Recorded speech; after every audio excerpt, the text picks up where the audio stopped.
They are so.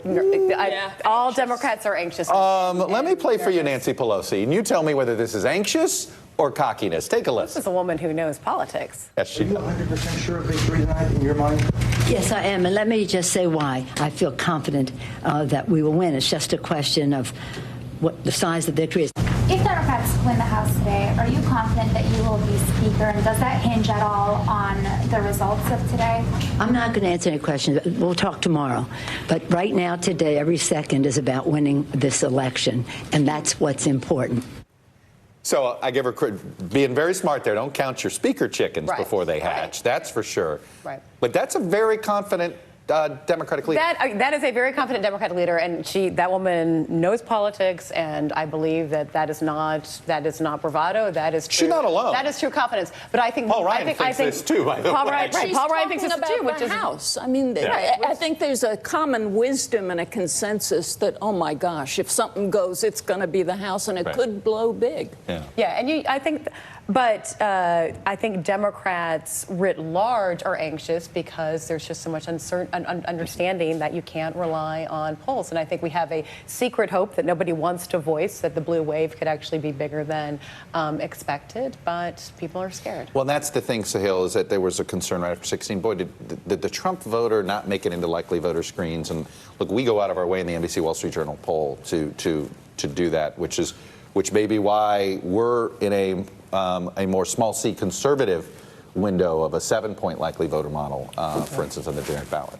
Yeah, I do sense a lot of anxiety among Democrats. I think they're still traumatized from 2 years ago, and we saw the limitations of trying to model an electorate when there is this sort of black swan event like President Trump. His being on the ballot created a different kind of electorate. His being in the White House, I suspect, is going to create an even different kind of electorate. And the bellwethers you pointed out, Kentucky is 6. That's going to be a very important test of the blue wave. It's a Republican district that leans R by about 9 points, thanks to a Democratic-friendly year and a quality candidate in Amy McGrath. They might be able to flip it. Even if they come within 1 or 2 points, it's going to look like a very good year for Democrats. One other race that I would keep a close eye on is Virginia's 7th district. I love this one because it's a perfect indicator of the national mood. It was Eric Cantor's old district in the heyday of business republicanism. It tilted to Dave Bratt when the Republicans moved in a more Tea Party and nativist direction. Now it might turn blue in the era of the resistance if Abigail Spanberger can pull this one off. Peggy, it's certainly that one is the one that would have.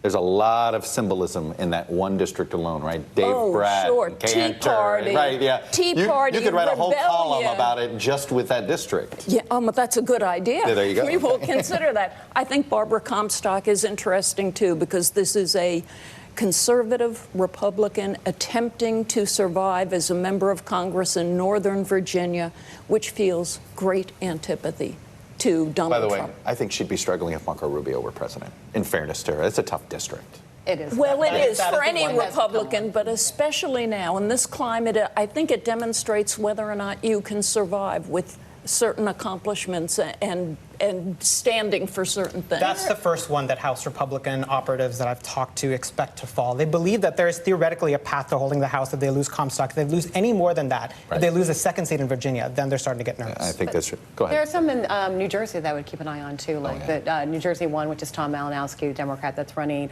against Leonard Land. So this, I think if it's, one thing, Kentucky, and I know that, I'm with the DCCC about, like, you can lose Kentucky 6 and still win. But if you are picking up red seats in solidly blue states like New Jersey, that tells you something different is happening, because Republicans used to be able to win there and now. And if they lose New Jersey 1, New Jersey 3, I think that is. And MacArthur and Lance are the 2 that Republicans are worried about losing. Again, if we're looking at a scenario where they somehow manage to hold on, they need to hold on to those 2 both seats. of those 2. Both of them. Believe it or not, the president seemed to indicate that maybe, just maybe, he has to recalibrate things after these midterms. Maybe. I'm curious, Peggy, what you think of these comments. This is the president earlier today with Sinclair Broadcasting. Is there anything, as you look back at your first almost 2 years, that you regret, that you wish on you, that you could just take back and redo? Well, there would be certain things. I'm not sure I want to reveal all of them, but I would say tone. I would like to have a much softer tone. I feel to a certain extent I have no choice, but maybe I do, and maybe I could have been softer from that standpoint. That would be something I would say that I'll be working on. What did you make of that? I mean, because tone actually that's the suburban problem. I think more than anything, it's less policy, it's more tone. It's part of it, but it's interesting. He uses the word softer. First of all, the president is conceding something. He may have made a mistake along the way, I know. which is very surprising. Should we stop the press right now, right? Stop the press. Do that very much. He should have been, quote, softer, he says. But he feels he had to be, he's implying, strong. He thinks that if he goes forward with presidential decisions and a presidential style and a presidential stature that is more what we're used to, it seems soft. Do you know what I mean? Yeah. I don't think it seems soft. I think it's just something people would love to see. Another thing about him, he may be coming to terms with the fact that people say Trump doesn't ever pay any price for the unusual way in which he proceeds through his presidency. That guy pays a price every day, and he may pay a big price tonight. When you haven't gotten 2 years of prosperity and relative peace, no new wars, and he hasn't won over independents, and he hasn't embraced centrists, and they're not all with him. That is the price he pays constantly. By the way, that's the key to whether there's a wave tonight, Jen. It's independent voters. It's independent voters. Yes. Right. And that is like, because, that's in Florida. Everything's been dead even on the partisan scale, but everybody's been wondering. The polls say the independents are going to break towards the Democrats in a place like Florida, maybe 8 to 10 points. In a place like Arizona, it could be 20. Depends on what it is. That's how a good night becomes a great night. And that's what's interesting is that the pollsters that are working on the Democrat races that where Trump has been coming to states and also with him pushing on immigration and focusing on the caravan is that it's a really big turnoff to independence. And it's interesting, often if a president, he has fully thrown himself into this midterm, right? It's not like he's not been hands off at all. He has said this midterm is about me. Absolutely. And a lot of times you see when that happens, the Democrat will run to the center or try to moderate their views to appeal to Republican voters. And you don't feel like no Democratic candidate has modulated what they've said because Trump has come to their state. They don't seem to feel the need to do that. Because he's not doing anything that's actually appealing to the independent. Can I confess that I'm very skeptical of those remarks by President Trump? If there's one thing he's not known for, it's pivoting to a softer tone and sticking to it. Sure he will do it in fleeting moments, but it usually lasts hours or maybe a day or two. He is who he is. He has gotten to where he is by being that person, and he's not going to change. And I think this election, the way it turns out, will be a referendum on him because he's made it so in a big way. I think his comment was just a signal that he understands he's paying a price now. That doesn't mean he'll change his style. And the two things that will juxtapose this election is whether healthcare, the issue of healthcare where Democrats have an advantage, will be the cause of a blue wave, and whether immigration will be his red barrier, especially in the Senate with these red states. All right, Jen. What's your exit poll? No, I know. I've got the whole pile here. I am going to be a good. You're not supposed to open the gifts early. We've agreed. We're going to wait till after the break. But let me ask you this, Jen, on this issue of the first issue that House Democrats propose. It has to be on pre-existing conditions, doesn't it? Right. I think so. If it's not health care, then what was the point of all of that spending? Right. I think that it has. I think that it has to be on health care, and that they have to. Congress has not been doing its job and has not been functioning for a very long time. So there is a lot of oversight that needs to be done. There's legislating that needs to be done. But I think that the Democrats have to go in and act as if this is a functioning arm of our republic, and be very aggressive in coming forward with an agenda, even if you think that the Senate's not going to act on it, the president's not going to be it.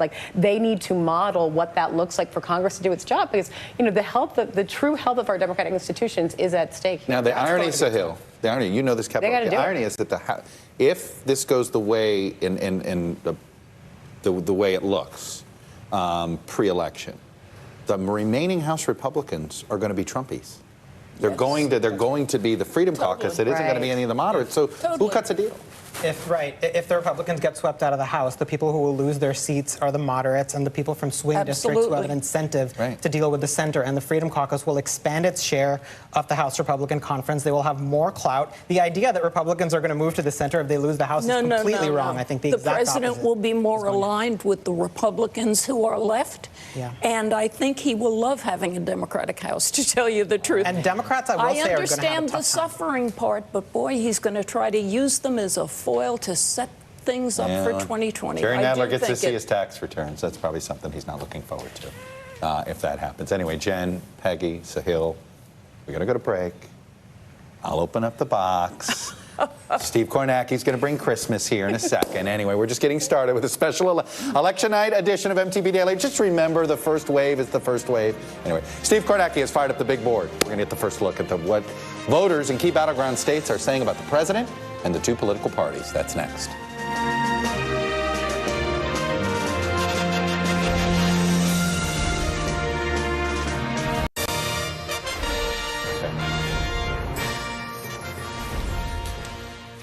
Welcome back. Look, Steve and I have opened our Christmas gifts. We're going to technologically figure it out in a few minutes, but we have the first round of national exit poll data. Of course, these numbers won't tell us definitive results of who's winning where, but they shed some light on what voters were thinking when they went to the polls and what they were thinking when they cast those ballots. My pal, the national political correspondent for MSNBC, Steve Kornacki, is here. We're at the big board, but let's be honest, we got so many numbers. We've crashed our graphics people. They're working their tail off. But let's get to the big one here. Presidential job rating. In our final NBC News National Wall Street Journal poll was at 46. 46 is in the danger zone. Our Republican pollster speculated, oh, maybe it'll go up a point or two and become a competitive night. The national exit poll shows 44. 2 points lower. So 44 approval, 54 disapproval, and also when you break it down, strongly disapprove sits at 47%. Let's put this in a little perspective. I believe in 1994, Bill Clinton had a 48% job rating, and in 2010, according to the exit poll, Barack Obama had a 47% job rating. So this would put him below both of them, and I'm thinking it was approximately 50 and 60 seat loss, respectively. And I think Republicans this year, and this is rough, the relationship between the approval rating and the exact number of seats, but I think Republicans throughout the year were kind of thinking, look, get it to at least 45, in an ideal world, 46, 47, then you're in sort of fighting chance territory. 44, I'll put it this way, 44 is a touch lower. Yes. A couple touches lower than they were talking about this year. Although I also have to say it is a little bit higher than it was around Labor Day. But it's not in that zone that I think they were hoping it would be today. All right, here's another thing. What the electorate, the makeup of the electorate ethnically. What's interesting here, this is a very familiar electorate to me. It was the presidential electorate in 2008, when that was 72% white and 28% non-white. That is what this electorate is, which would make it the least white midterm electorate, I think, ever. And that's fascinating, too, right, because a presidential year with the first African-American candidate in a nominee in presidential history in a midterm election. Right. That's one of the trends we've been talking about. Are Democrats going to be able to bring that out? All right, another thing on the national exit poll that jumped out at me, the favorable ratings of the two major parties. The fav-unfav for the Democratic Party, according to voters in this national exit poll, 50 favorable, 46 unfavorable. In the Republican Party, 43% favorable, 54% unfavorable. +4 for the Democrats, -11 for the Republicans. Yeah, and I mean, sometimes it's good to be the opposition party, isn't it? Because you can sort of function as multiple things to multiple people. You can be sometimes just the protest vehicle. You can be not the governing party, not the ruling party. And sometimes when you're the opposition party and you control nothing, that can be good enough. All right, we're going to go through some states and the job ratings real quick. Georgia, Trump job, 51 approve, 47 disapprove. That's talk about right down the middle. That's interesting. That tells us this Georgia governor's race is going to be close. Yeah, and of course, and with the wild card in Georgia, of course, that 50% runoff threshold there too. In this case, what's interesting here, according to the exit poll, Stacey Abrams is winning a larger share of the disapprove than Brian Kemp is winning of the Trump approve. Just a little tea leaf there as we move on. Let's move to Missouri, the Trump job rating. Ready for this one? What is it? 50 approve, 49. Oof. Okay. Why do I have a feeling you and I are going to be talking a lot about which counties have not yet reported in the Missouri Senate race? And it's funny. Missouri was looking like the closest thing to a perfect tie in the polling in all of these Senate races out there. You know, our final poll had a slight edge to Claire McCaskill. And of course, the cliche in these elections is that it all comes down to turnout. But Missouri is one of those states where the Democratic vote is clustered in very few counties. And the rest of the state is so overwhelmingly Republican. Turnout in those counties will be a big part of the story. Now, I got one more for you that's going to surprise people. It's the state of Florida. Trump job rating. 51% approve, 48% disapprove. That is a little surprising. Much higher than we have seen in any other Florida poll. That is surprising, and you've got the Republican candidate for governor there who has tethered himself to Trump more closely than most other candidates out there this year. To see Trump at 51% there, at least right now at 5 o'clock. Remember, these numbers can change a little bit too as the night goes along. But that would be to say, if you're a Republican in Florida, those had to at least make you feel like, okay, maybe it's not a total. The final polls had not been looking great for Republicans. All right, Steve, we're going to go reboot. We'll get this going. We're going to get this going, but we had a good chat with you. We're going to check back with Steve later in the show. More on these exit polls. Up ahead, the RNC and DNC chairs strategy, their last-minute push for the votes. Ronna McDaniel and Tom Perez join us next.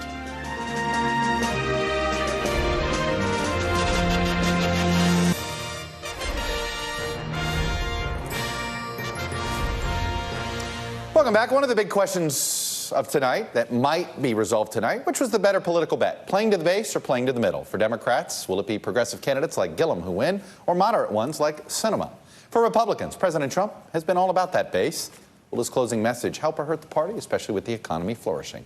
We're going to ask RNC Chair Ronna Romney McDaniel when she joins me live in just a few minutes. But first, we're going to talk to the Democratic side of things. DNC Chair Tom Perez. Mr. Chairman, welcome back to the show. Always good to be with you, Chuck. All right, you've heard the initial exit polls. We've got, with a net positive rating for the Democratic Party, a net negative rating for the Republican Party. I know you've had cautious optimism. Does this give you less caution as you're hearing these numbers? Oh, we're sprinting to the finish line. Anytime I see exit polls and the polls are still open, my reaction is to say, first of all, anyone watching this who hasn't voted yet, get out there and vote, because exit polls don't mean anything. It's the final vote that matters. I've been heartened by a number of things, Chuck, although I understand that there's so many races that are going to be razor thin. In Ohio today, for instance, by 2 o'clock in Hamilton County and in Cuyahoga County, so that's Cincinnati and Cleveland, they'd already exceeded their 2014 totals, so we see that turnout very, very good. Same thing in Madison, Wisconsin. They're actually looking at perhaps 2016 turnout levels. And Nevada, you know the formula in Nevada. You bank a lot of votes in early vote, and that's what we did. And you run up the score in Clark County, which is Las Vegas, and you hold your own in the Reno area, and we've been able to do that so far. But there's a long way to go. I'm heartened by the fact that the exit polling confirms what our door knocking has confirmed. Right. Healthcare, healthcare, healthcare for so many people. And that's been on people's minds, and I think that is an important part of our victory today. You know, it's interesting tonight. I'm watching to see where the Democrats are headed, sort of ideologically. There's two sets of candidates that I'm watching tonight. On the progressive end, it's Beto O'Rourke, Andrew Gillum, and Stacey Abrams. And on the more centrist, moderate end, it's Phil Bredesen, Claire McCaskill, and Kyrsten Sinema. And they both have run, those six have basically run much different races from each other. Three of them hugging the center, three of them boldly being progressives, remaking the electorate. If one side wins decisively, more so than the other side, should that be a message that Democrats take nationally? If it says, okay, progressivism can work in red states, do it, or if it doesn't work, no, hug the center.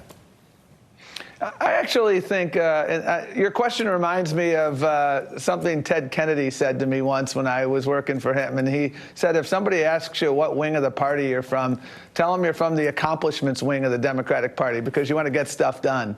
And when I look at whether it's Andrew Gillum or Kyrsten Sinema or any candidate, Gretchen Whitmer, I think, is poised to win in Michigan. These are all good Democrats who want to make sure that people have access to quality health care. They want to make sure that our children's education gives them that ability to punch their ticket to the middle class.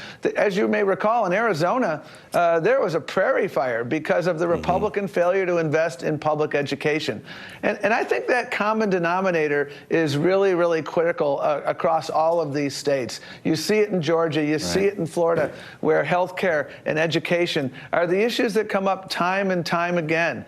People people understand climate. It's not simply one wing of the Democratic Party that understands climate. We all understand that climate change is very real, and we need to address it. And so I see actually what unites us far outweighs what our differences are. And I think that the connective tissue, Chuck, for all of these candidates, and it's remarkable how many states we're competing in, because we've become a 50-state party again. And that connective tissue is people want leaders to move the ball forward. Okay. They want them to make progress on the things that keep them up at night. And that's what we're fighting for, whether it's healthcare, education, and the like. Speaking of keeping me up tonight, everything's going to be keeping me up tonight as I'm watching this. Let me Amen ask to that. very quickly, are you here through 2020?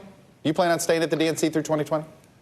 I got a 4-year term. All right. And that's what we're going to do. Well, there you go. Well, then, Tom Perez, put on a pot of coffee and enjoy your all-nighter tonight. Amen. All I'll right. see you later tonight. Thanks very much. Well, let's go to the other side of the aisle, where I believe they've got pots of coffee on over there as well. It's the RNC chairwoman, Ronna McDaniel.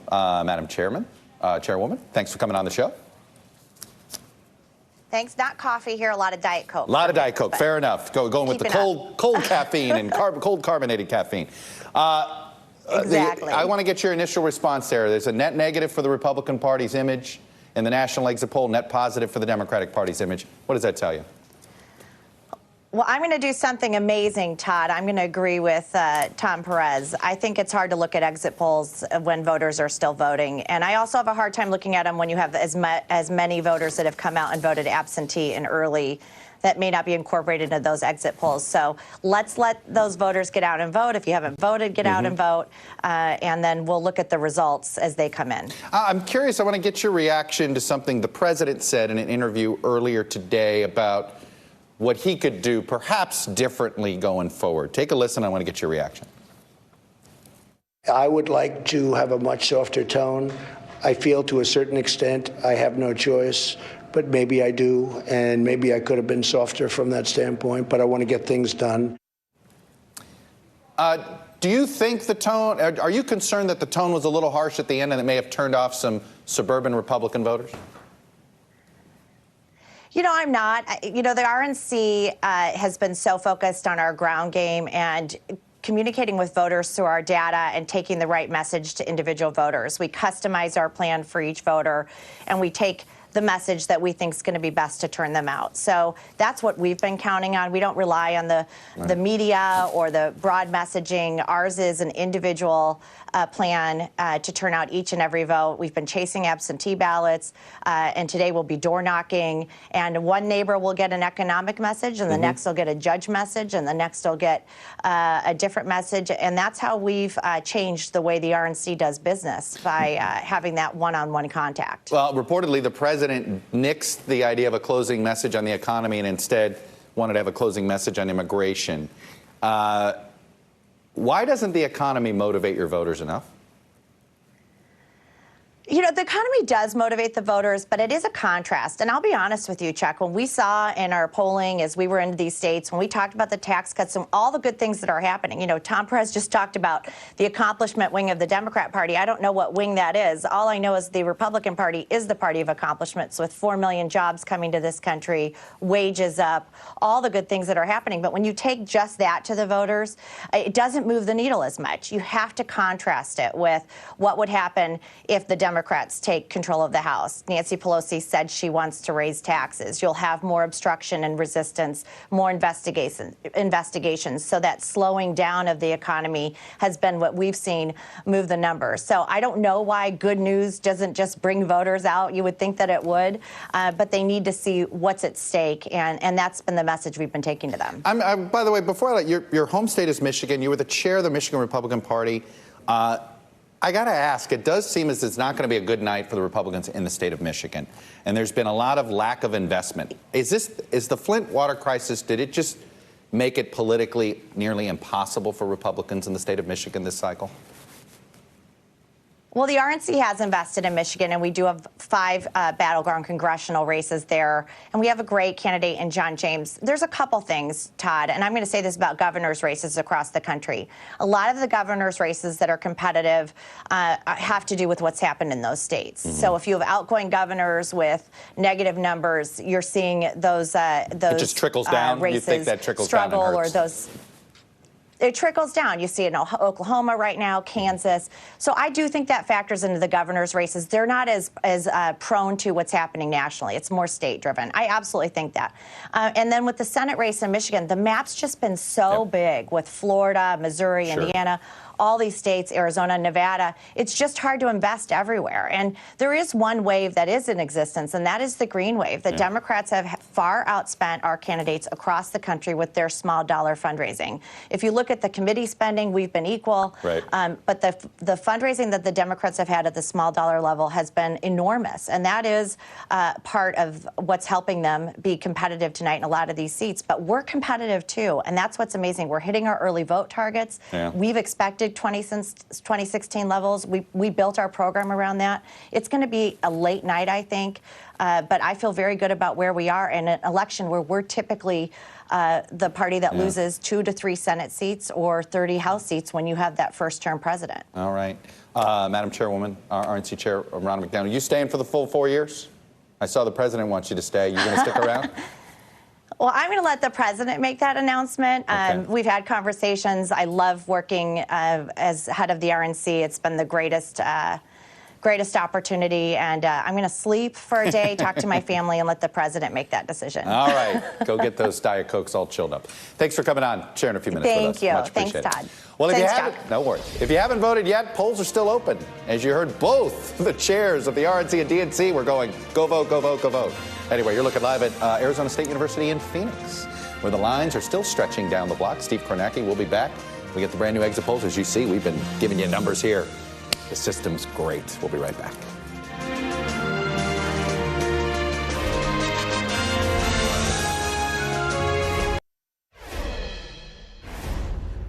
Welcome back to our special election night coverage. Let's get right back to our own Steve Kornacki, who's been digging through the vast trove of brand new exit polling. And this time, I'm not just yelling numbers at you, Steve. Hey, how about this? Now, you yelling numbers at me. What do you got, brother? Yeah, here's a novelty. We got them up on the screen. Take a look at this now. We asked people, the most important issue to you as you went out and voted today. Break this down by party. Among Democrats here, look at this. The lion's share, almost 60% saying health care was their top issue. Of course, when you looked at those ads Democrats were running across the country, health care overwhelmingly was the top theme stressed there. Democratic voters saying that was their top issue as well. Guns, immigration, the economy, you see also on the list. Flip it around to Republicans, different universe, right? They're talking about immigration, plurality here, but number one is immigration, 41%. What was the president talking about in the home stretch of this campaign? It was immigration, the economy. A lot of Republicans, including apparently Paul Ryan, wanted the president to be talking more about the economy, 27% citing the economy, and still 1 in 5, 20% there saying health care was their issue. I don't know why that just happened. That's all right. But there we go. And we also show you among independents here, this is the interesting one, I think, sort of the tiebreakers in an election. What wins out there among independents by a 2-to-1 margin? It is health care over immigration as the issue most on their minds. Well, that is another tea leaf, as they say, to read in this one. Mr. Kornacki, thank you very much. With me now is Ari Melber. No, that doesn't mean I'm handing off 18 minutes early. Ari's here. Just your association. Yes, it is, exactly. Ari's here because we're actually trying to deal with the voting issues.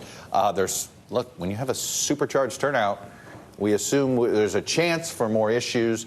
I guess so far, pretty good news, just sort of your standard issue problems. Right? Yeah, my report for you tonight is short, which is good for civic participation in America. A lot of talk about this and debates in Georgia, Texas, which has a strict voter ID law. We've seen some last-minute litigation, everyone remembers. But the bottom line is, as of this hour, we are not seeing any massive voter irregularities or problems that would basically make people concerned about the totals, the integrity. I will say one more thing, though, as part of this report that we want to emphasize here at MSNBC, which is, if you're out there and anyone tells you in the afternoon, in this late day, that you can't vote, you have a right to go and ask for your name to be rechecked. You have a right to request a provisional ballot, and you can always call the Department of Justice. We'll put that number up. I have it here as 1-800-253-3931 to report anything that happens. So that's sometimes true late in the day. As we know, we see issues. You can ask for a provisional ballot, and you can report in anything if you have any issues. What's been interesting here is that it does seem as if the big long lines are in the states that didn't have a lot of early voting.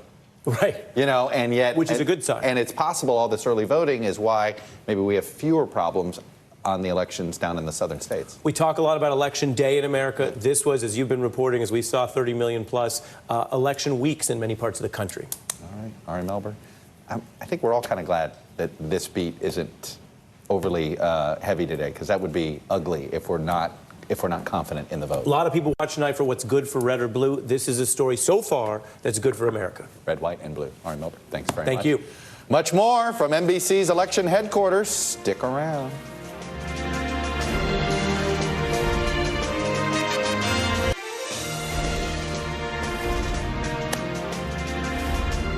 Here we are, people, November 6th, Election Day, and that means two things. First thing, the 2018 midterm season is just about officially over. Congratulations on almost making it through. And we got some runoffs that are going to take us around and everything. The second thing, the 2020 election season begins tomorrow. That's right, those presidential decorations, they keep coming out earlier and earlier, don't they? We here at MTV Daily are already gearing up for November 7th and beyond. So be sure to watch this space as the 2020 race begins to take shape in the coming days, weeks, and months. Promise you, the first semi-serious candidate will announce, I bet you, before the end of the week. But first things first, 2018. Let's still celebrate 2018. We'll be back with that in our panel next.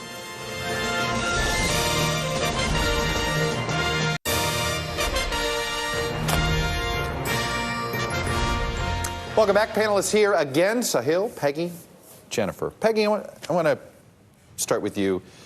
Larger picture here. We are now going to have our fourth straight midterm. If all things look like they're headed where we are, following 2006, both the House and Senate flipped. 2010, the House flipped. 2014, the Senate flipped. 2018, looks like the House is going to flip. Yes. 4 straight midterms done this. The last time that happened in this country was in the 30s and 40s. Oh, what does no that tell kidding. you about the volatility of American politics? It tells you that America is in a shift, as it was in the 30s and 40s. 30s and 40s was a dramatic time ideologically and also in terms of world events, obviously. One of the things that is going on here is the most obvious thing in the world. This is about the president. It's about this unique figure in American history who came 2 years ago, who was elected. And tonight is the first chance the American people collectively have a chance to say, this is what I think of the last 2 years. So I think it's a very dramatic and kind of epic night. You know, Jen, it was one of the reasons why I thought that the Republicans had a bigger problem with this midterm than 16. In 16, the consequences of voting against President Trump was Hillary Clinton, a Democrat, if you cared about judges and things like that. Right. Donald Trump's still president tomorrow. So if you were a Republican or an independent that sort of like wasn't ready to hand all power to maybe a Hillary Clinton, but you don't like his style, this is kind of a free vote. Yeah, it is a little bit of it is a little bit of a freebie, and I wonder if I've been in unusual states for Democrats. I've been in Texas, Georgia, Indiana. And Montana, and in those states, you do have a sense from Trump voters that, you know, I know that some of them may not be as dug in. Some of them, it's like, well, it's not really working out, or I wish he could be different, or I wish he could rein this in. And this is a way that you can express that, particularly if you're voting in a House race, and not worry about, you know, the reason why he is president is because of it's because of judges. I mean, that is what got him, I think, over the over the hump. And I always thought if you war game 2016 and just changed one thing, and Antonin Scalia had never died and was alive, does that change how 16 goes? Yeah. The judges were that important to some Republicans. Yeah, I have a slightly different theory about the volatility, which is that for the last decade and a half, the country has been looking for change. The moment they get change, they're dissatisfied, and then they start looking for the next brand of change. It's the greatest myth in American politics, and I think people want change. And I think the fundamental reason... Well, then why do they keep voting for it? Right, exactly. They also want everybody to work together, and then they vote for... They make sure to give us an outcome so that you can't. And they send members of Congress, you know, to Washington that do what they do, and they reward most of the incumbents. But my theory about this is that it fundamentally does come down to economics in a way. It's not about the jobs level. It's not about the stock market. It's about the fact that median wages have been stagnating for the last 3 or 4 decades. And even if they do go up at some points, they're gobbled up by the rising costs of healthcare and college tuition. It is a fear that the current generation is going to be worse off than the previous one. And until that changes, until people feel like that is changing, they're always going to be looking for the next kind of change. One of the other big things that may happen tonight is The president's path to the presidency went through Pennsylvania, Ohio, Iowa, Wisconsin, and Michigan. Tonight, Peggy Noonan, all 5 of those states may have Democratic governors. I have a feeling tonight, based on nothing but just one sense of things, that the dramatic losses that the Democratic Party experienced on the gubernatorial and state legislature offices during the 8 years of Obama may be starting to reverse tonight. That they may, if slough is the right word, they were down in the slough, and then they may be coming back tonight. So they may, you get a bench in a way, again, Jen, right? It may be reverting to its old order of rough balance. Right. Governors are a great bench, for sure. But it's great to, to reinstate Democratic governors in those states. But I suspect the future, and I suspect the next Democratic president will probably win Wisconsin and Michigan and Pennsylvania. That is possible. But I think our future lies in playing offense in Arizona, Texas, and Georgia. The Sun Belt. And so it is, and that is what I, in 16, that's what I was really wanting for us to push, and that's the reach. And if Stacey Abrams wins tonight, if Stacey Abrams comes close, if she's built an infrastructure there that you can, particularly if she's the sitting governor of Georgia, I think Hillary only lost Georgia by 5 points. It's not that, it doesn't have to be that far reach. That's the future. Imagine a Democratic Party that has got Gillum and Abrams as governor, but not Phil Bredesen and Claire McCaskill as senators. Right. And I'm curious, what message does that send to how do you win in the South now? Does that change how the Democrats say to this, you know what, hugging the middle's maybe not the best way? Yeah, partly I think it'll be an electoral realignment where Arizona and Georgia suddenly become in play for the Democrats, and theoretically, maybe if President Trump and the Republicans can recapture what they had in 2016, then the Midwest demographically moves away from the Democrats. But I think we're going to be looking at the Rust Belt sending a significant rebuke to President Trump in this election. All those governorships, Democrats are almost certain to win in Pennsylvania and Michigan, the governorships. They are slightly favored, according to 538, to win Wisconsin, Ohio, Iowa, and Florida, all swing states. That's extraordinary, but still, I want to urge caution because President Obama swept those in 2008, got crushed there in 2010, and then rebounded in 2012. I'll give you another one. The year of the Republican governor was 1994. In all the Midwest. And in 1996, that allowed the Republicans to do what with the presidential race? Peggy, lose it. So it doesn't always So sorry. No, I it doesn't started always daydreaming about my next comment and lost track of your question. There were all these Republican governors elected in 1994 in the Midwest, and all it did was meant nothing for Bill Clinton's ability to win the Midwest. Well, that's true, but Florida always means something. In a year like 2018, when you have an election, a presidential coming in 2020, here's something that interests me. If Stacey Abrams wins in Georgia, how much do we attribute Oprah Winfrey's spectacular appearance, arguing in her favor and telling people, I know you know what I'm saying, but you got to get out your cousin and your neighbor. So that's one thing. The other thing is, Abrams and Gillum in Florida, they are pretty darn progressive for their states. Their states, if they elect them, will be knowingly electing someone to their left. They will have, I got to pause it there, they'll have Republican legislatures, which probably will allow them to be more centrist than you might imagine. Anyway, so Peggy, Jen, thank you all. Enjoy election night. And do it right here. MSNBC, it starts in 3.5 minutes. That's all for this special election edition of Meet the Press Daily. Brian Williams, Rich Romano, pick up our special coverage right now.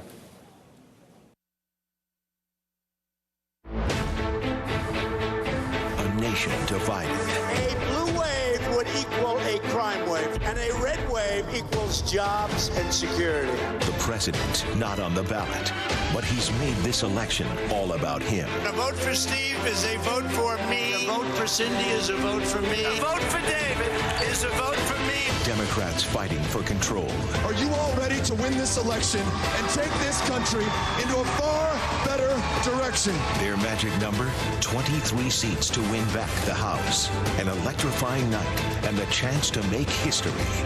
The first results just moments away.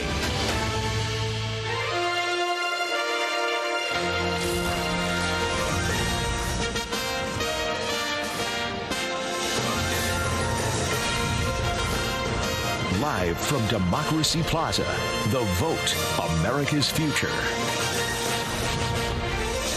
On a Tuesday night in November of 2018, good evening from our election headquarters, live from 30 Rockefeller Plaza here in New York, renamed Democracy Plaza for the midterm elections. The first polls have closed moments ago. We are awaiting our first results, the first official referendum, really, of the Trump era. And President Trump himself, who may not be on the ballot tonight, but whose political future is very much on the line. Happy election day, everybody. It is something I feel like we've been waiting for even longer than we usually wait for elections. But in part, it's because the early vote for this election was so huge, and it started right off the bat. It feels like election night has been here for a few weeks already, but now it really is. I'm Rachel Maddow here with Brian Williams. We have never seen this many races this close, not just in the House, but also marquee races in the Senate. Tonight, some of the most exciting races and surprising results may also come from the governor's races. 36 governor's races tonight, including historic ones in Georgia and Florida.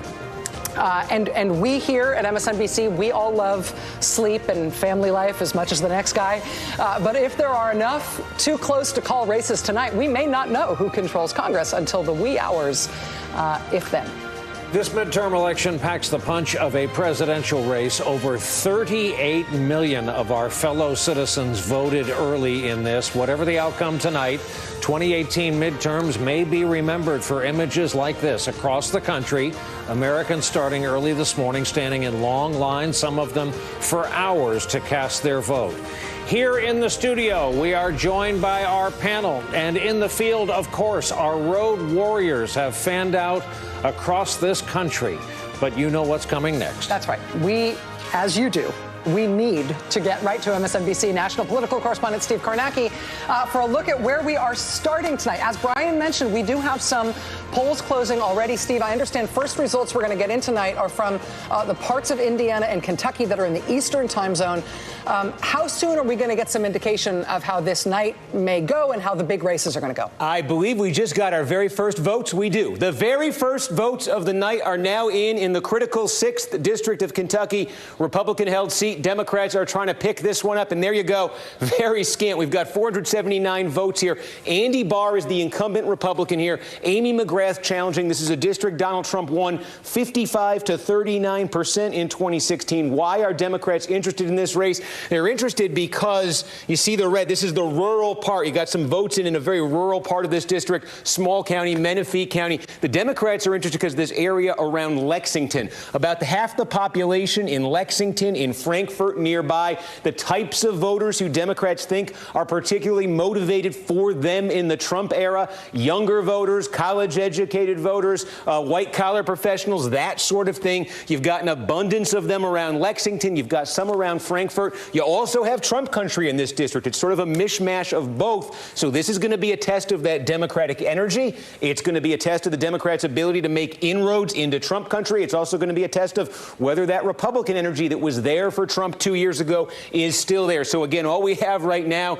this is a county, for what it's worth, I can tell you in 2016, this is a county Donald Trump won with 72% of the vote. The early returns we have here show 57%. We're going to get probably about 2,000 votes here. So this is probably about 20% of the vote coming in this county. If the Republicans are significantly under 60% here, I think they'd be in trouble. We'll see where that lands. We're going to check right now. We've got a little bit more coming in, but we're going to check Indiana because the other big thing closing right now is the Senate race in Indiana. Let me go back and just see if we've got some returns there.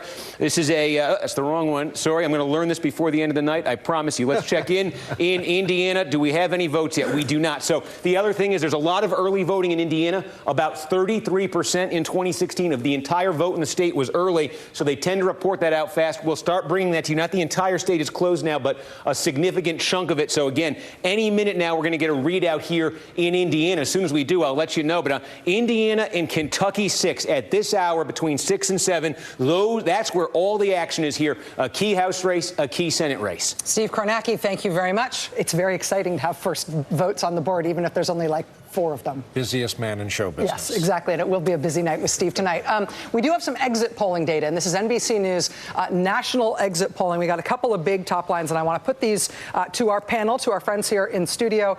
One of the first things that we have learned tonight is Trump job approval rating.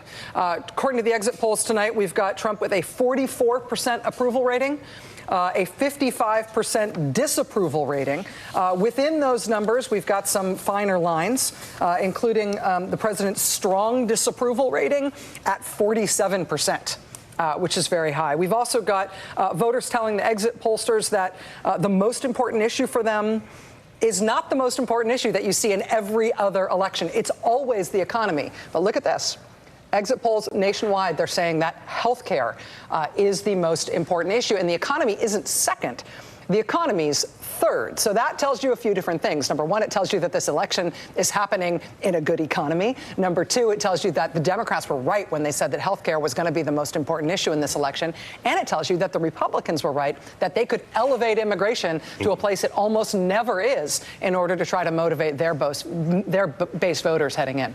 It also tells you that the rap that the Democrats got for not having a message was wrong all along. It was sort of one of those things that in the national media sometimes we get wrong. The Democrats had a message. It was health care. They never blinked. They never strayed from it. And it looks like they got their message through. I think the evidence of that was about 6 weeks ago. You saw Republicans lying about their positions on pre-existing conditions. So it's not surprising to see that big number on health care, and it must be rewarding for the Democratic candidates who picked that and stuck with it. At the same time, though, seeing the immigration number pop above the economy has got to be seen as success by the president in particular and by the Republican Party that went along with him on this really strongly anti-immigrant message.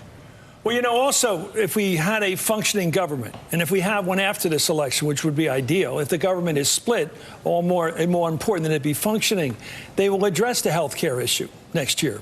The president will have to take the lead on pre-existing conditions. He's made claims that he's as good as the Democrats. He'll have to prove that. On immigration, another chance for accommodation by both parties.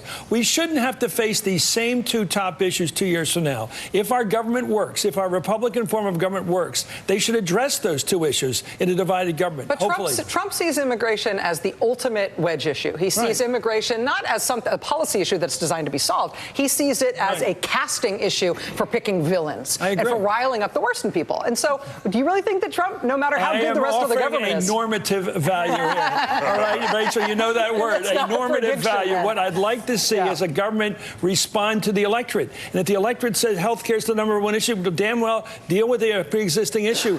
Come up with a modification of Obamacare that the Republicans can vote for and get 218 votes in the House and move it. The same with immigration. They had a really good comprehensive bill in 2013. Bring it up to the floor. Boehner wouldn't bring it up last time. Bring it up and pass it. I'm sorry, I'm a positive person about elections. They should lead to, we have engagement, time for the marriage. Okay? A lot of people voting. Let's get married. Let's do something. Gene, when you look at those numbers, who's turning out what they care about? What are you seeing there? Well, I also see that Democrats did connect with the health care issue. I think that's the headline from that. The immigration is really interesting because we have a president who doesn't want to solve the immigration issue because he wouldn't have, that's the wedge. He wouldn't have the wedge. So I can't be as optimistic as you are that anything is going to get done as long as Donald Trump is president on immigration. What those numbers don't yet tell us is who connected with independents. And I think that's, we're going to talk a lot about that tonight. You know, Democrats connected with their base and Republicans with their base, but there are a lot of independents out there. And that's what I'm saying. I mean, the immigration number, to me, isn't about whether or not it works. It says that Donald Trump drowned out every Republican candidate's message because the Republican candidates, they didn't lead Donald Trump to a message about immigration for the midterms. The midterm candidates running under the banner as Republicans didn't choose to run on immigration. They followed Donald Trump there. The Democratic candidates running in these midterms chose to run on health care, and their surrogates, who are normal, like former President Obama and Biden, followed them on their issues. So the difference on the immigration issue is this was not something that Republicans running for Congress or chose to run on. This was something Trump drowned out everything else. And that's, I mean, Trumpism within the Republican Party, right? Is that I know best. Exactly. You're all dumb. I can tell you how to do your jobs better than you ever have. I pick immigration for you. And it swamps out everything else. I mean, there's been some reporting in the last week that Paul Ryan pleaded with the White House, please let us talk about the economy economy which doesn't stink for everybody. And, no go. Yeah, but then his PAC runs an anti-immigrant ad. Right. Because he has gross, no one can air it. Right. Meanwhile, good economy, it's issued like number 3, way down. It just makes no sense. So before we're done tonight, this could turn out to be the election of pre-existing conditions. It could be the election of new voters. Very much will be some sort of referendum on Donald Trump. One of the Western Senate races we're going to be waiting for into the evening is in Arizona. That's where correspondent Gadi Schwartz is waiting for us in Tempe tonight. Hey, Gadi. Hey, yeah, whoever said that the youth were not going to turn out for a midterm election did not come to ASU. You've got basically what's an impromptu party out here. You've got people giving out pizzas, ice cream, they're giving out water. There's some DJ that's about to start playing some music. And this is why. Over here, this is where the voting is happening. This is the line going in. And I want to show you something that is jaw-dropping. We just talked to somebody that was here for 2016. They said during the presidential campaign, during the presidential election, that right there was about where the line stopped. Now check this out. We're going to take a little walk here.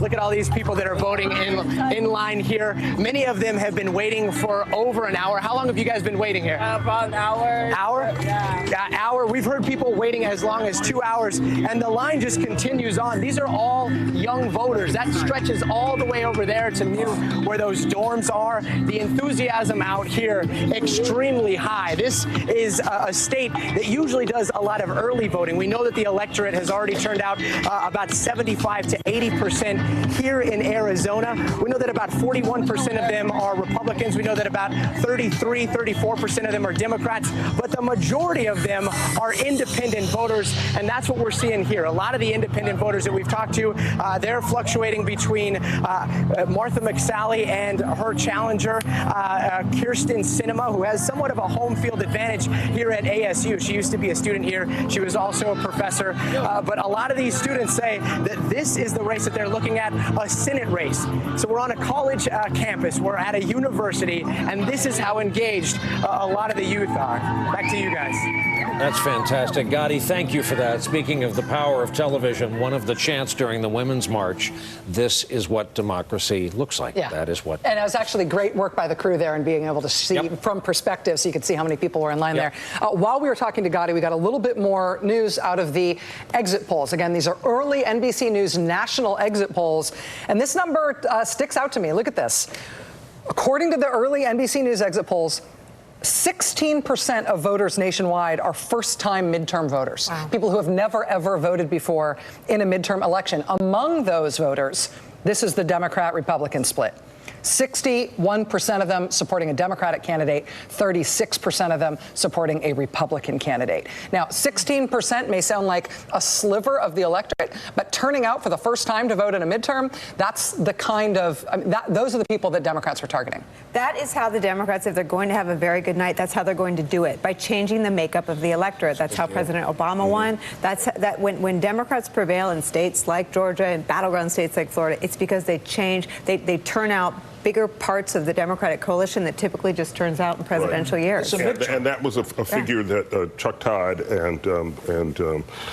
gave us when we first got the exit polls. 72% white, 28% non-white. The overall electorate, according to those early exits, that's more like the 2008 election, presidential election, than subsequent elections. Yeah, and you know, it's interesting too when you think about the anecdotal experience of voting in an election like this. If it's the first time you've ever voted in a midterm election, either because you never voted before at all, or it's because you only think of ever voting in a presidential year, turning out to vote this year for the first time, A, means you need to have been motivated, B, means you need to have figured out how to do it. And that's why the voter suppression story ends up being super important. If one party is counting on turning out people who are not used to voting in elections like this, who've never voted in an election like this before, the more barriers you can put in place, the more complicated you can make it, the longer and more arduous you can make the process, the more you can winnow down that number. You're so right, because there's a culture to voting. And once you get into it, you're into it. You go to the community center, the local church. Young people don't go to those places. They go to the Starbucks, they go on campus, they're out in the street, they're at all kinds of places they go. But it's an unusual step to go back to the old neighborhood. Well, in this case, it's great because you can vote on campus. That's cool. I mean, I thought that report was fantastic. I'm with Brian on that. That's the kind of thing we can do in this medium you can't do in the press and print press, is show people doing it. I remember being with Mandela in South Africa when they voted in '94. You actually saw voting happening for the first time, and it's thrilling. I was there for that election. That was an election. We might see something tonight, but that was an election. I am keeping one eye on the man I affectionately call Coach K over in Coach's Corner tonight. We're going to go to a break, and when we come back, we'll get an update on the numbers. Look at those little squares filled. Oh, there we go. Look at. That's all we're going to say. Few squares filled in on the map of Indiana. We are just getting underway. Please stay with us. Our live coverage continues after this.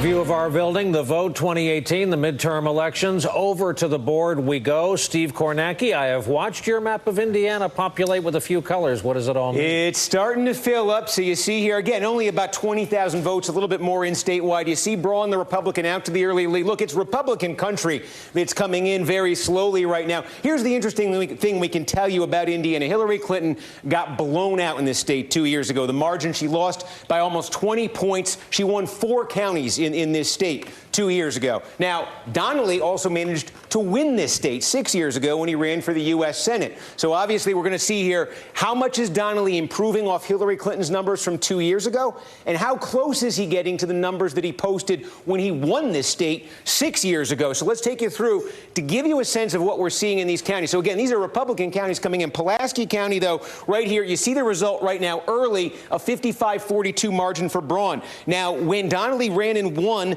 in 2012, he got 44% of the vote in this county. So he's a little shy of that. But look how Hillary Clinton did here in 2016. He's 20 points north of what Hillary Clinton got here in 2016. Let's go to Miami County. Again, Republican territory. Look, he's 8 points north of where Hillary Clinton finished. 21% for Clinton in 2016. Tonight, Donnelly running at 29%. That is not where he finished, though, in 2012. In 2012, he did manage to get 39% of the vote in Miami County. But again, you see an improvement there. How about this one? This one might need some explanation. Whitley County, Republican territory, 62% in the early going for Donnelly.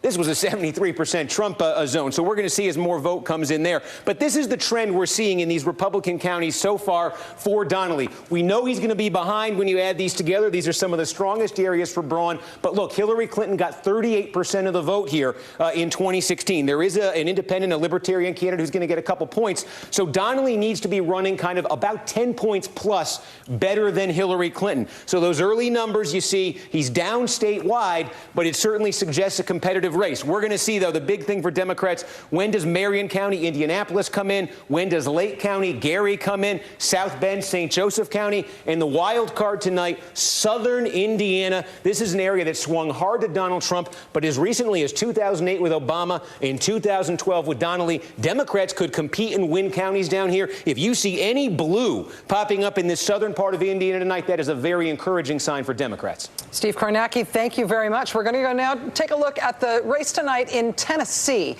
Tennessee Senator Bob Corker decided he did not want to stay in the Senate anymore. The race to replace him has been interesting. Marsha Blackburn, Congresswoman Marsha Blackburn, running essentially as a very conservative Republican for that Senate seat against Phil Bredesen, the Democrat, who's running as essentially a conservative Democrat, a moderate in that race. Chris Jansing is in Antioch, Tennessee, which is outside Nashville. Chris, what are you seeing tonight? Incredible lines, something we have not seen as we've been going around Tennessee. Take a look at this. People have been coming in after work. They wind around. They have a voter ID here. You have to show a photo ID, so first they have to do that. And then take a look at this line. It's been running, Rachel, 1 to 2 hours all day long. Voters patiently waiting. When I talked to poll workers, they told me, frankly, nobody's been leaving, maybe a handful of people. And then they asked how late the polls were going to be open and that they would come back. There is here a big change that has happened. This used to be a pretty rural area. Now it's suburban, one of the fastest growing areas of Tennessee. And key for Phil Bredesen, it's majority minority. And a lot of immigrants are here. I want to talk right now to Yolanda. People have been waiting in line so long, including you. Why wait so long? wanting my vote to count. Just more so concerned with the healthcare because I work in the healthcare field, and I'm more so concerned with just the quality of life of not just me, but senior citizens as well. Are you settled on the Senate race? Yes, ma'am. Bredesen. Because for him, just healthcare issues and the constant appeal of Obamacare.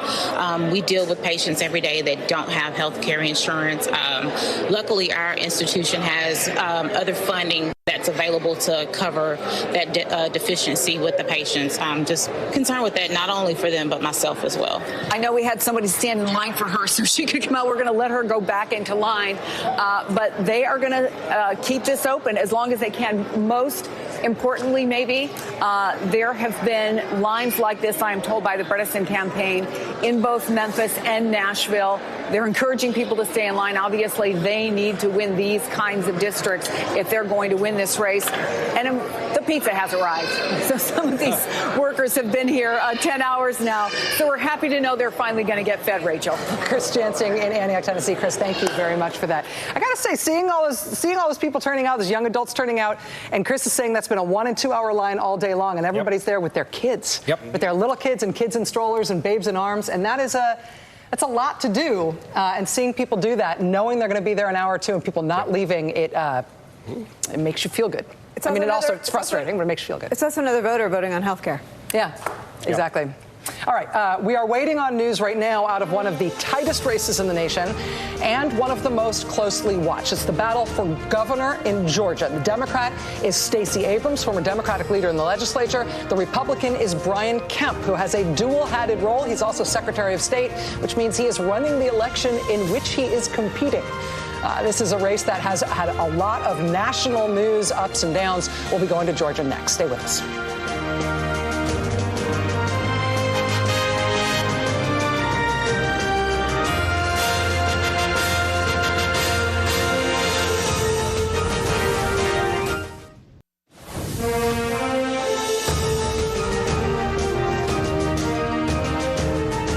Welcome back as we cover the live vote coming in from this midterm election night 2018. And we are joined by a Democratic incumbent in the U.S. Senate, Amy Klobuchar of the state of Minnesota. Senator, for most generalist viewers, thank you for joining us first off. They are seeing you for the first time, perhaps, since the Kavanaugh hearings. And before we talk about the politics of tonight, I'm curious, have you been surprised to see how much traction the other party has gotten out of the Kavanaugh hearings? Every night, rally after rally, we hear the president's talking point that a good man was mistreated. Well, rallies are one thing, Brian, but votes are another. And it is true that they have been trying to play this issue out. But what I hear from Minnesotans is they want to talk about people getting kicked off their insurance for pre-existing conditions or the price of prescription drugs. And as you've seen over time, the people of America has realized, whether they agreed or not, he got on the court. And for them to keep using this as an issue, I think you're seeing with independent voters, especially in a lot of our congressional district votes in Minnesota, this issue is not determinative. You could see it in your own exit polls. Senator, it's what struck me a couple weeks ago was how the Midwest is really in play this time. States like Pennsylvania, Wisconsin, Michigan voted very narrowly for a total of like 70,000 votes in toto for President Trump. This time around, it seems like the Midwest is moving into the Democratic column right across the board for governor, senator, and probably House as well. Well, we don't want to take anything for granted, but I am wearing my purple dress for a reason besides Prince and the Vikings, and that this is the moment where the Midwest and a lot of our states that, as you recognized, either voted for Trump or in Minnesota barely did Hillary win. It's a change. These governor races. I talked to our candidate, Fred Hubble, down in Iowa, and he's feeling good down there. You look at in Illinois. You look at how well Tammy Baldwin is doing. I talked to her this morning over in Wisconsin, and then these incredible congressional races in the suburbs where I think we're going to take back 2 seats in 2 congressional races in Minnesota, both currently held by Republicans. As we look at, I think our projections may be that 2/3 of eligible voters may be voting in a midterm in Minnesota, despite flurries of snow. You know, I think this whole campaign tonight we're going to be covering here is in a Republican territory. It's an offensive for the Democrats because I can't think of, well, you can tell me this. Do you know a single Democratic incumbent in the Senate or the House that's worried about re-election? You'll have to talk to them, but I think what you know those numbers where we have 35 Senate seats up, and I think 22 of them are Democrats that are running. I mean, those are extraordinarily difficult odds, and we know that going into it. But we have such great candidates like Claire McCaskill still fighting it out. Heidi, I just talked to her. Remember last time she held up the paper that said her opponent won, and she won. So I think we got to give these guys tonight, and also we've got the House and then these governor's races, and it is really all about turning out, but it's also about independent voters and what they think of the president's behavior over the last year. From the Twin Cities tonight, our thanks to Democratic Senator Amy Klobuchar of Minnesota. Thank you very much for making time to talk with us. Back to the board we go because I'm told we have an update on Kentucky 6, though I see Indiana. We're toggling between the two of them. Let me give you a little bit more coming in Indiana. Now, what's going on here, as we said, about a third of the vote in Indiana is early vote. That's the first thing that comes in. Then you start getting more of the same-day vote. So I think the county where we got the best read now in terms of the most vote in, right down here, this is Lawrence County. Now, again, you see Braun. This is a Republican county, 65-31 over Donnelly. The numbers we've been keeping in mind, when Donnelly won in 2012 in this county, he got 40% of the vote. So right now he's running under that. However, when Hillary Clinton got clobbered in Indiana 2 years ago, she got 22% here. So we also might be seeing a different vote distribution pattern sort of emerge here. Again, the benchmark for Donnelly, it'd be great for him if he's running at his 2012 level, certainly, but also if he's running consistently double digits, close to double digits ahead of Hillary Clinton, that would also put him in the game. Moving over to to Kentucky 6, that congressional race we're watching at this hour, very early, but again, we can just show you a little bit what's happening here is the absentee ballots are coming in these rural Trump counties. For example, this is a county where Donald Trump got 72% of the vote. Showed you a minute ago. He got 72% of the vote here in 2016 in this county, 57-42 in the absentees. The margin district-wide for Donald Trump was 55-39, so running 15 points off his number here. That's an encouraging sign for Democrats. This is a county where Trump got 66% of the vote, I should say, in 2016, running at 59 right now. So some early indications there. Democrats expected to do better. We're going to find out as more of this comes in, especially around Lexington, if it's better enough for them here. Steve Kornacki for us with the data. I want to tell you that I said a moment ago that we were going to get to Georgia. We are about to get to Georgia. We're not only looking at what's going to happen there with that race, we've also got some exit poll data showing voters' concerns about voter suppression and whether or not eligible voters will have their votes cast and counted. We've got interesting anecdotal information about how that's been going in Georgia today and new raw data about voters' concern as they head to the polls in that critical and could be historic race. That's when we come back. Stay with us.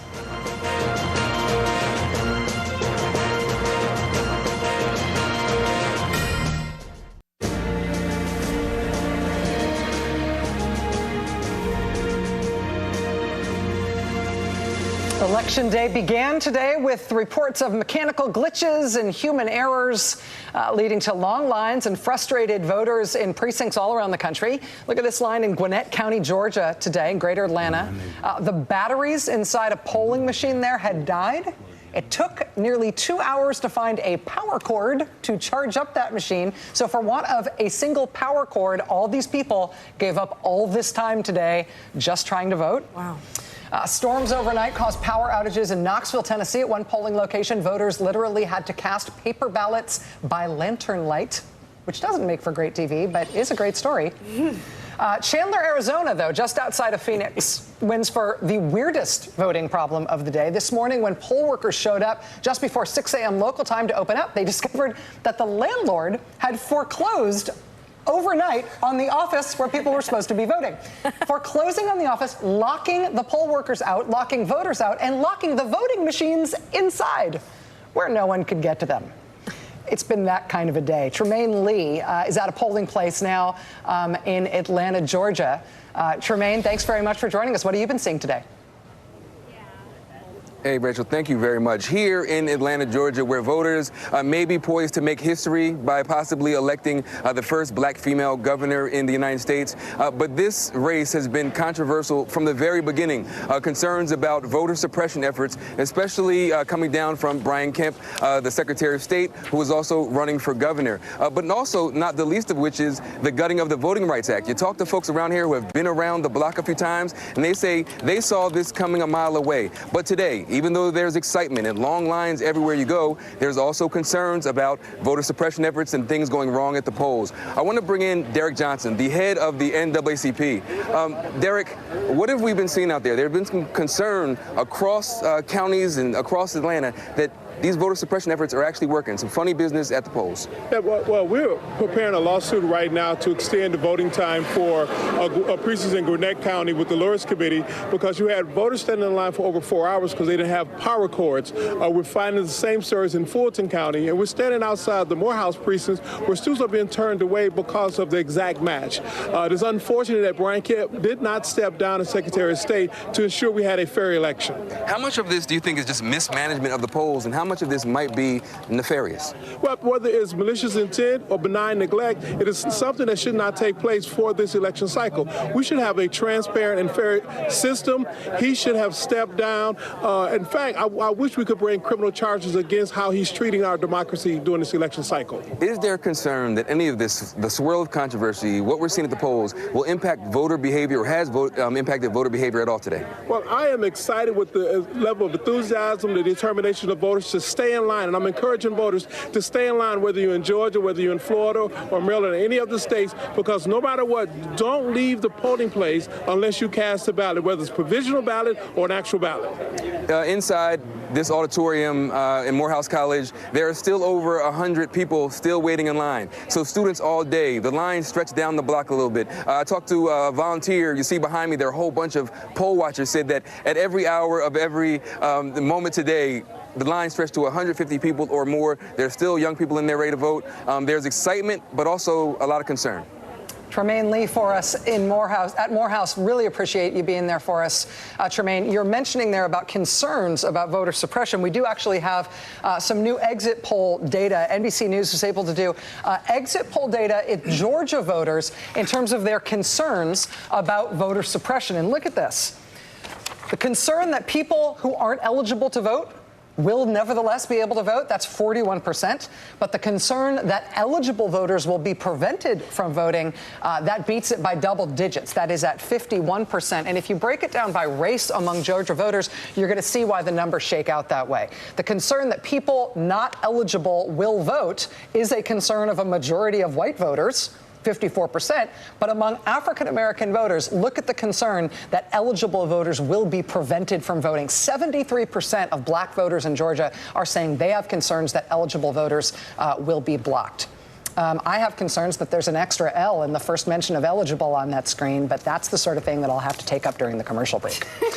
For now, we're going to go to Ari Melber, who's the host of The Beat, who's actually been monitoring stories like this, concerns like this, and the anecdotal evidence, the statistical evidence that we're seeing tonight that there may be worries about the vote across the country. What do you got, Ari? That's right, Rachel. Focusing in on Georgia, where, as you say, this has been an issue from the start. To put it in context, Brian Kemp purged triple the number of voters that made the margin of re-election in the last governor's race. So we are talking about something that could decide this race tonight. Everyone fired up about it. The news I have for you is a late-breaking lawsuit here just within the last 2 hours that is trying to remove Brian Kemp from overseeing the rest of this election. That's something that a lot of people have been talking about. We just heard Derek Johnson from the local NAACP talking to Tremaine Lee about similar efforts. So this is something that could also matter tonight or going forward if there's a runoff or certification. All of this relating to issues you've been covering when you look at the attempted cyber hack information that was put out that many people saw as basically lacking evidence as an effort to intervene, the voter purges, and some places we've seen today lines of hours in Georgia. So we're tracking all of this, and it's the kind of thing that, like so many other races tonight, if it's tight, these things could decide it. If there is a blowout in one direction or another, these issues tend to fade into the background on election evenings. Now, Ari, let me ask you just about that lawsuit that you said was just filed. Obviously, this is election day. This is election evening. Polls are about to close and closing all over the country. I know from covering these issues, as you do, that the courts are always very reluctant, as a matter of Supreme Court precedent, to get involved in election matters too close to an election. I mean, what does it mean to have an election, to have a lawsuit filed on election night, trying to get Kemp out of the middle of the election that he's running in? Well, you're exactly right. The courts generally want to avoid anything that would look like them getting involved in the politics, but they also have a countervailing obligation to defend voters' rights. What this is specifically, and we just got off the phone with Larry Schwartzman in Georgia, is several voters saying remove Kemp. Ari, thank you very much. Much appreciated, my friend. We're going to go to a break, which will be our last break before we reach the top of the hour. Just a reminder, our 7 o'clock closings include Georgia, Indiana, Kentucky, South Carolina, Vermont, Virginia, just over 12 minutes away. This break, and then we're back with live returns.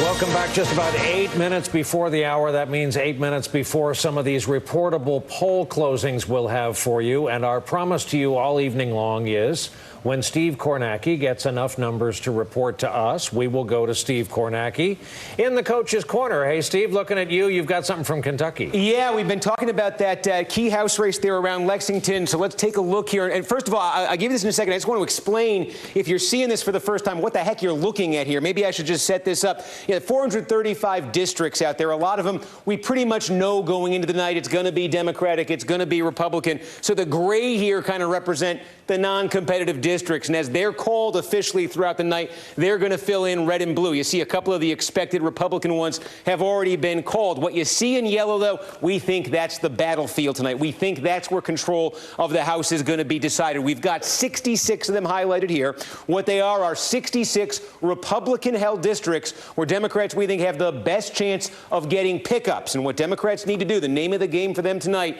is a net gain, a net pickup of 23 seats. So we think this is going to be the heart of it here for Democrats. There could be surprises. There could be districts off this list that pop up. If there are, we will get them to you. But we think the action is mainly going to be concentrated in here. So that's why we've set it up this way. And of all 66 of these districts, exactly one of them has votes coming in right now. It is that 6th district of Kentucky we've been talking about. And we can now give you an update. And you see it is nip and tuck. Andy Barr, the Republican incumbent, by a fraction of a point now, leading Amy McGrath still in the early going. This is mainly absentee vote that's coming in. But what's happened here, if you remember in the very early vote, Barr was leading by a lopsided margin. What's happened here, as we said, sort of McGrath is going to sink or swim based on what happens right here. This is Fayette County. This is Lexington. This is the University of Kentucky. This is one of only 2 counties in the state of Kentucky that voted for Hillary Clinton in 2016. She won Jefferson County, where Louisville is, and she won Fayette County, where Lexington is, and she won nothing else. So she got 51% of the vote here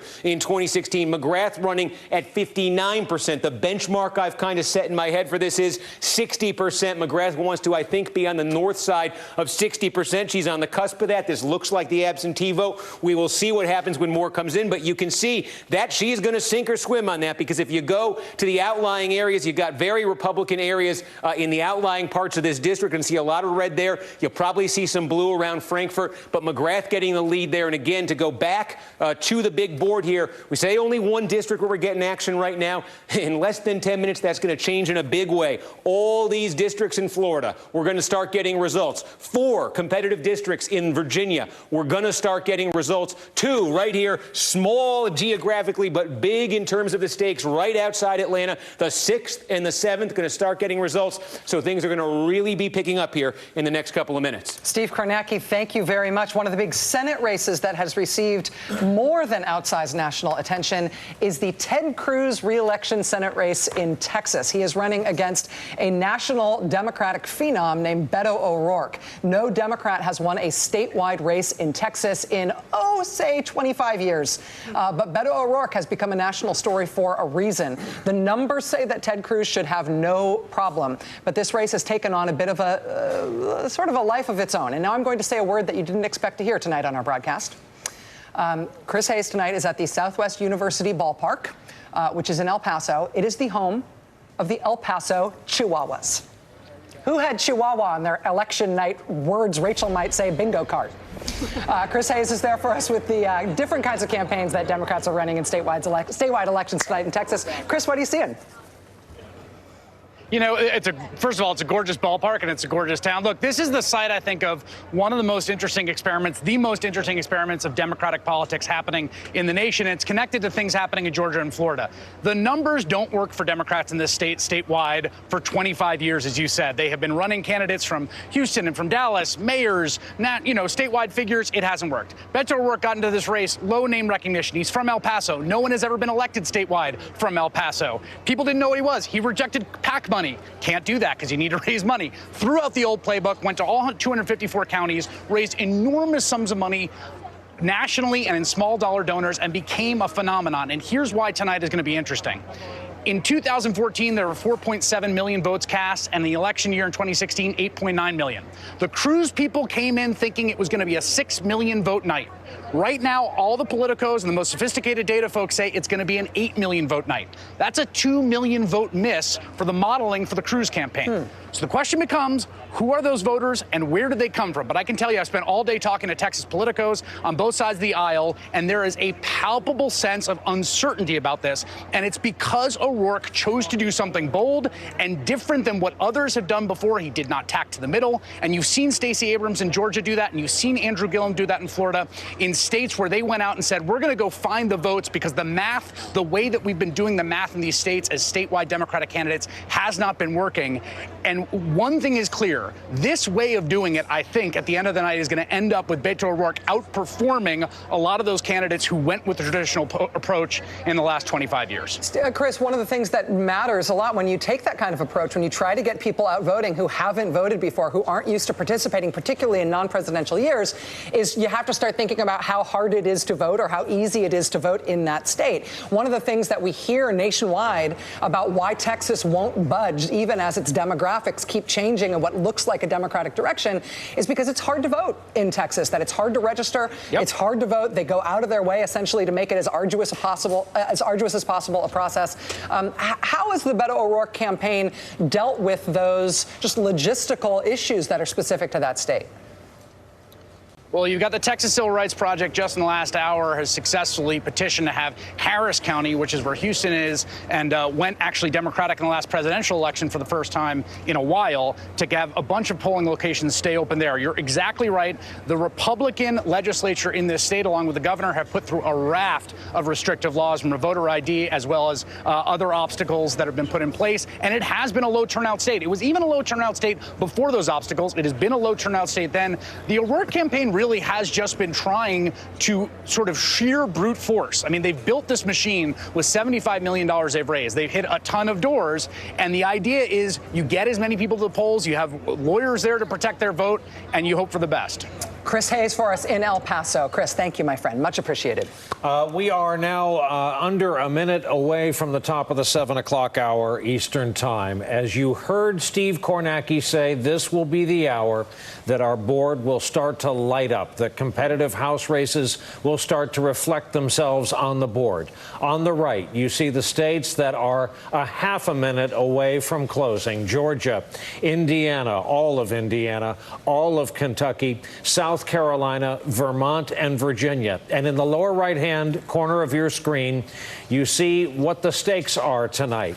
There is not a candidate, a single national candidate, as there would be in a presidential election, but for many of the Democrats, many of the Republicans watching, that candidate is named 23. The 23 seats the Democrats need to take control of the House.